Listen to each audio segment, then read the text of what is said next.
کتنی فوقیت عطا فرمائی۔ آقا کریم صلی اللہ علیہ وسلم ارشاد فرماتے ہیں سبعۃ یظلھم اللہ تحت ظل عرشہ یوم لا ظل الا ظلہ، 7 قسم کے خوش نصیب ایسے ہیں جنہیں اللہ عز وجل کل بروز قیامت عرش کے سائے میں جگہ عطا فرمائے گا، جب عرش کے سائے کے علاوہ کوئی سایہ نہ ہوگا۔ آپ ذرا سوچیں، ذرا غور کریں، میرے پیارے آقا صلی اللہ علیہ وسلم کے پیارے دیوانوں، جب کل بروز قیامت انسان سورج سوا نیزے پر دیکھنے کے بعد اپنے پسینے میں ڈبکیاں لگا رہا ہوگا، اور سچویشن یہ ہوگی کہ تانبے کی زمین ہوگی، کوئی پرسان حال نہ ہوگا، شدت کی گرمی ہوگی، اور آدمی اس گرمی سے بچنے کے لیے کسی سائے کا متلاشی ہوگا۔ لیکن کل بروز قیامت اس سخت عالم کے اندر اگر کوئی سایہ ہوگا تو صرف عرش کا سایہ ہوگا، اور میرا کریم اس عرش کے سائے میں جن خوش نصیبوں کو جگہ عطا فرمائے گا، آقا کریم صلی اللہ علیہ وسلم نے ان خوش نصیبوں کا ذکر فرمایا۔ وہ 7 خوش نصیب ہیں جنہیں میرا مولا کل بروز قیامت عرش کے سائے میں جگہ عطا فرمائے گا۔ مجھے ان 7 کا تذکرہ نہیں کرنا، چونکہ میری گفتگو کا آج کا موضوع جوانی کی عبادت ہے، اس لیے میں جوانی کے حوالے سے ہی عرض کروں گا۔ آقا کریم صلی اللہ علیہ وسلم نے ان 7 خوش نصیبوں میں سے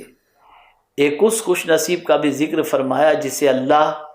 عرش کے سائے میں جگہ عطا فرمائے گا۔ آقا کریم صلی اللہ علیہ وسلم ارشاد فرماتے ہیں شاب نشأ فی عبادت ربہ، یعنی وہ جوان جس نے اپنی جوانی اللہ کی عبادت میں گزاری، میرا کریم کل بروز قیامت اسے عرش کے سائے میں جگہ عطا فرمائے گا۔ آپ ذرا سوچیں اور اندازہ لگائیں جوانی کی عبادت کی اہمیت اللہ عز و جل کے نزدیک اور اللہ کے رسول صلی اللہ علیہ وسلم کے نزدیک کتنی اہم ہے، کہ اگر کوئی جوان جوانی میں عبادت کرتا ہے، جوانی کو پاک دامنی کے ساتھ گزارتا ہے، جوانی کو اللہ اور اس کے رسول کی اطاعت میں گزارتا ہے، تو میرا پروردگار اپنے حبیب صلی اللہ علیہ وسلم کے فرمان کی روشنی میں اسے کل بروز قیامت عرش کے سائے میں جگہ عطا فرمائے گا۔ یہاں سے یہ حدیث مبارکہ ہمیں اس طرف آمادہ کر رہی ہے کہ اگر کوئی یہ چاہتا ہو کہ اللہ عز و جل عرش کے سائے میں جگہ عطا فرمائے، تو جوان اپنی جوانی کو لغو و لعب میں، گناہوں میں، فضول کاموں میں، لغویات کے اندر خرچ کرنے کی بجائے جوانی کو عبادت میں خرچ کرے۔ یہ جوانی کی عبادت اسے دنیا میں بھی کام آئے گی، اور اسے قبر میں بھی کام آئے گی، اور اسے میدان محشر میں بھی کام آئے گی۔ آپ نہیں جانتے کہ ایک جوان کی عبادت کا مقام اللہ کے نزدیک کتنا عظیم ہے۔ جب کوئی جوان اپنی جوانی کو عبادت میں خرچ کرتا ہے، اللہ کی اطاعت میں خرچ کرتا ہے، اللہ کے رسول صلی اللہ علیہ وسلم کی فرما برداری میں خرچ کرتا ہے، تو آقا کریم صلی اللہ علیہ وسلم کی روشنی میں اس جوان کے مقام کو سمجھیں۔ یہ کوئی اور نہیں کہہ رہا، یہ پیغمبر رحمت ارواحنا فداہ صلی اللہ علیہ وسلم فرما رہے ہیں۔ اللہ اکبر، حدیث قدسی ہے، آقا کریم صلی اللہ تعالی علیہ وسلم کا فرمان ذی عالی شان ہے۔ اللہ اکبر، حضرت سیدنا عبداللہ ابن عمر رضی اللہ تعالی عنہما سے روایت ہے کہ نبی اکرم صلی اللہ علیہ وسلم کا فرمان ہے کہ اللہ تعالیٰ نے ارشاد فرمایا میری تقدیر پر ایمان لانے والا، میرے لکھے پر راضی رہنے والا، میرے دیے ہوئے رزق پر قناعت کرنے والا، اور میری رضا کی خاطر اپنی نفسانی خواہشات کو چھوڑ دینے والا نوجوان میری بارگاہ میں میرے بعض فرشتوں کی مانند ہے۔ آپ اندازہ لگائیں، اللہ رب العزت جل جلالہ ارشاد فرماتا ہے میری تقدیر پر ایمان لانے والا، یعنی اللہ عز و جل نے جو کچھ تقدیر کے اندر خیر و شر لکھا ہے بندہ اسے قبول کرنے کے لیے تیار ہے، اس پر ایمان رکھتا ہے کہ جو کچھ بھی ہے میرے رب کی طرف سے ہے اور پروردگار جل جلالہ نے جو لکھ دیا ہے وہ ہو کر کے رہے گا، اور پھر اللہ کی تقدیر پر ایمان بھی رکھتا ہے اور ساتھ ہی ساتھ اللہ عز و جل کے لکھے پر راضی ہے۔ اللہ اکبر! یعنی اگر اس کے پاس دولت ہے یا غریبی ہے، وہ ہر حال کے اندر اپنے مولا سے راضی ہے، اپنے کریم کے فیصلے پر راضی ہے، اپنے مالک کے فیصلے پر راضی ہے، اپنے رب کی رضا پر راضی ہے، اور ساتھ ہی ساتھ میرے دیے ہوئے رزق پر قناعت کرنے والا۔ اللہ اکبر! میرے پیارے آقا صلی اللہ علیہ وسلم کے پیارے دیوانوں، اللہ کے دیے ہوئے رزق پر قناعت اگر کوئی کر لے تو یہ اس کے لیے بہت بڑا اعجاز ہے، اور پروردگار جل جلالہ اسے بہت بڑا مرتبہ عطا فرماتا ہے۔ فرمایا گیا من قنع جل ومن طمع ذل، جس نے قناعت اختیار کی اللہ اسے بزرگی عطا فرماتا ہے، اور جس نے لالچ اختیار کی اللہ رب العزت جل جلالہ اسے ذلیل فرماتا ہے۔ کبھی انسان، خاص طور پر جوان کی سچویشن یہ ہوتی ہے کہ کسی کے پاس دولت کی فراوانی اور تعیشات کے بے شمار سامان کو دیکھنے کے بعد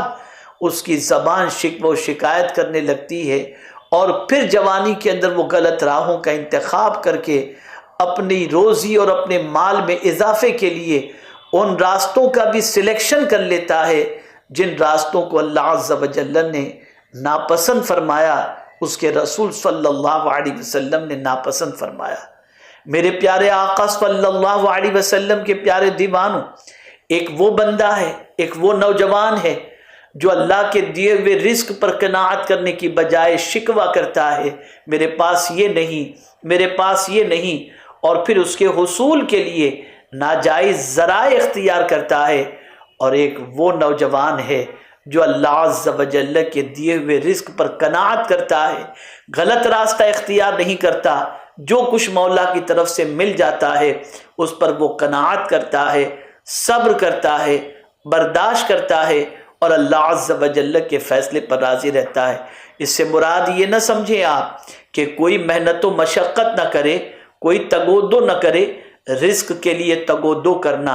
محنت و مشقت کرنا، یہ اللہ کا بھی فرمان ہے اور اللہ کے رسول صلی اللہ علیہ وسلم کا بھی فرمان ہے۔ قناعت کا مطلب یہ نہیں ہے کہ آپ جو ہے ہاتھ پہ ہاتھ دھر کر کے بیٹھ جائیں، نہیں، روزی روٹی کے لیے نکلیں، محنت و مشقت کریں، پھر اللہ عز و جل جو دے دے اس کے فیصلے پر راضی رہتے ہوئے صبر و قناعت کے ساتھ اپنی زندگی کو گزاریں۔ اگر کوئی نوجوان اللہ کے دیے ہوئے رزق پر قناعت کرتا ہے، اور خاص طور پر اس چیز نے ہمارے دل و دماغ کو اور مجلہ اور منور کر دیا کہ اگر کوئی نوجوان اللہ کی رضا کے لیے اپنی نفسانی خواہشات کو چھوڑ دے، کہ جوان ہے، نفس کہہ رہا ہے یہ گناہ کرو، نفس کہہ رہا ہے یہ برائی کرو، نفس کہہ رہا ہے یہ آوارہ گردی کرو، نفس کہہ رہا ہے اس طرح سے اپنی زندگی کو گناہوں کی لذت سے آراستہ کر دو، لیکن وہ صرف یہ چاہتا ہے میرا مولا اس سے ناراض ہوگا۔ اللہ کی رضا کے لیے نفسانی خواہشات کو اگر کوئی نوجوان چھوڑ دے تو میرا رب ارشاد فرماتا ہے کہ ایسا نوجوان اللہ کے نزدیک فرشتوں کے بعض فرشتوں کے مانند ہے۔ اللہ اکبر! یہ سند کوئی اور نہیں عطا کر رہا، یہ پروردگار جل جلالہ اپنے محبوب صلی اللہ علیہ وسلم کے توسل سے انسانوں کو، امت مسلمہ کو عطا فرما رہا ہے۔ اس سے آپ اندازہ لگا سکتے ہیں کہ نفسانی خواہشات کو چھوڑ دینا اللہ کی رضا کے لیے یہ کتنا اہم عمل ہے، اور اللہ کے نزدیک اس کا مقام کتنا عرف و اعلیٰ ہے۔ میرے پیارے آقا صلی اللہ تعالی علیہ وسلم کے پیارے دیوانوں، سیرت کی کتابوں کے اندر ایسے نوجوانوں کی داستانیں آپ کو ملیں گی جو اللہ کی رضا کے لیے اپنی نفسانی خواہشات کو چھوڑ کر اللہ عز و جل کے فرمان پر عمل کرتے ہوئے دکھائی دیں گے۔ ایسے بہت سارے واقعات ملیں گے۔ کیا آپ کو نہیں معلوم سیدنا فاروق اعظم رضی اللہ المولا تبارک و تعالیٰ عنہ کے دور پاک میں ایک نوجوان سے متعلق ایسا ہی تو معاملہ ہوا۔ مسئلہ پوچھنے کی غرض سے ایک خاتون